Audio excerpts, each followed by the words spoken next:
Assalamualaikum warahmatullahi wabarakatuh. Welcome back to my English channel. In this video, we are going to talk about clause and sentences in English. Yang pertama, kita harus memahami apa itu klausa. Sebuah klausa terdiri atas paling sedikit satu subjek dan satu verb atau satu predicate. Nah, ada dua tipe klausa yang harus Anda ketahui. Yang pertama itu adalah independent clause atau klausa independen yang juga disebut sebagai main clause atau klausa utama. Nah, klausa independen ini bisa berdiri sendiri dan mempunyai makna yang utuh ya. Berikutnya adalah dependent clause atau subordinate clause, yaitu klausa yang tidak bisa berdiri sendiri tentunya dan dia membutuhkan bantuan independent clause atau klausa lain untuk melengkapi makna klausa tersebut secara menyeluruh. Oke, sekarang kita akan bahas satu persatu what is independent clause. Independent clause atau main clause bisa berupa sebuah statement, pernyataan atau pertanyaan yang membentuk sebuah kalimat lengkap. Oke, kita lihat contohnya. The car hit a tree. Nah, yang ini, kalimat ini atau klausa ini sudah lengkap karena sudah terdiri atas subjek dan predicate yang jelas dan membentuk sebuah makna yang utuh. Sementara dependent clause atau subordinate clause itu adalah klausa yang tidak bisa membentuk sebuah kalimat lengkap. Kenapa? Karena diawali dengan subordinating word atau kata hubung antar klausa seperti when, ketika, because, karena, if, jika, dan lain sebagainya. Kita lihat contohnya, when the car hit a tree, lalu koma, bla bla bla. Ketika mobil tersebut menabrak sebuah pohon, nah ini kan menggantung ya, maknanya belum jelas, belum tuntas. Jadi dia membutuhkan tambahan informasi lain agar pesannya tersampai secara maksimal. Oke, jelas perbedaannya antara independent clause dan dependent clause ya. Berikut kita ke identifying compound and complex sentence.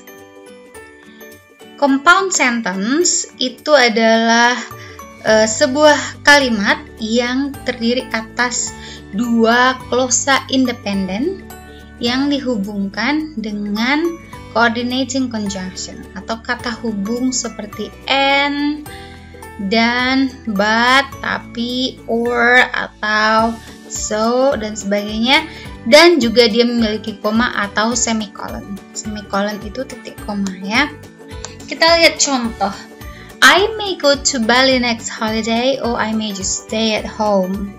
Saya mungkin akan pergi ke Bali libur nanti atau mungkin hanya akan tinggal di rumah.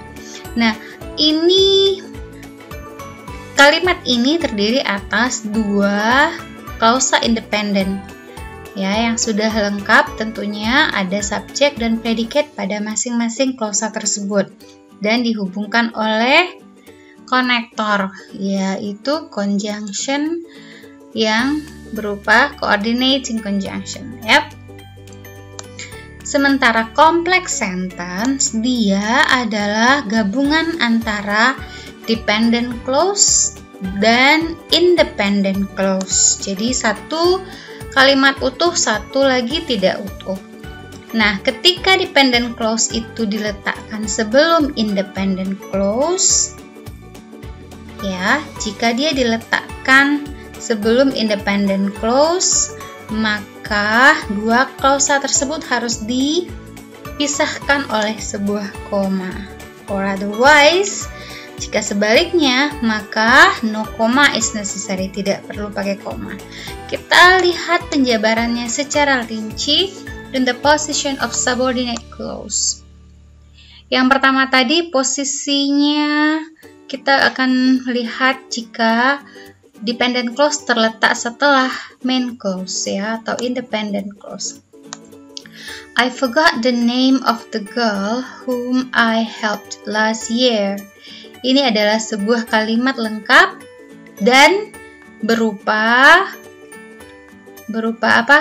Complex sentence, karena dia adalah gabungan dari yang di atas ini adalah main clause atau independent clause, sementara yang di bawah ini adalah subordinate clause atau dependent clause.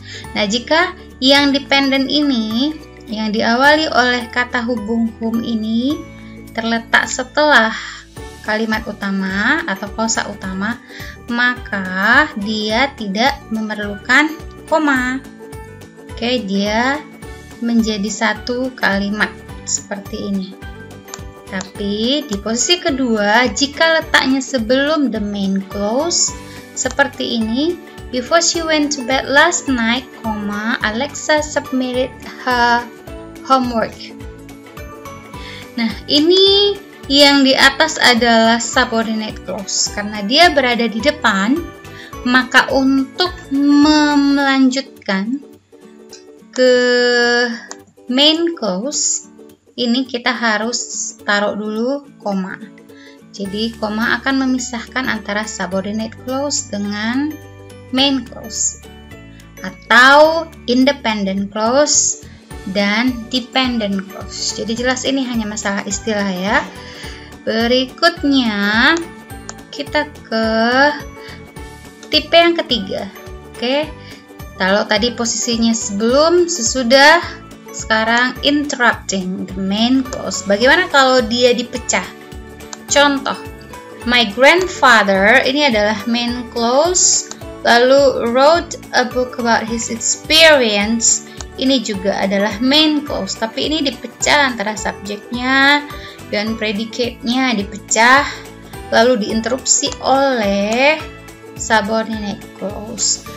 Nah, kalau posisinya seperti ini, so you need 2 commas.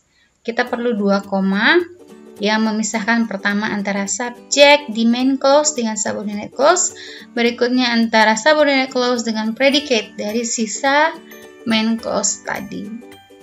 Oke, itu tipe-tipe dari complex sentences that you might find in the sentences or in a paragraph or in your readings.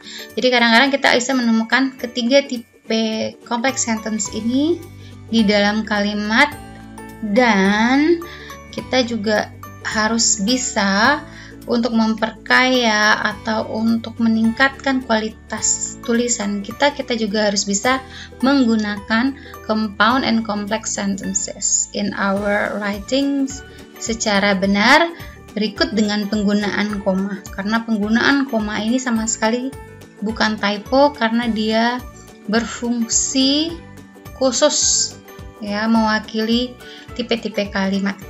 Oke. Sekian penjelasannya tentang clausa and sentences in this video. We're gonna continue with the other explanations. Penjelasan selanjutnya kita akan bahas clausa-clausa apa saja yang bisa membentuk independent and dependent clause. Oke?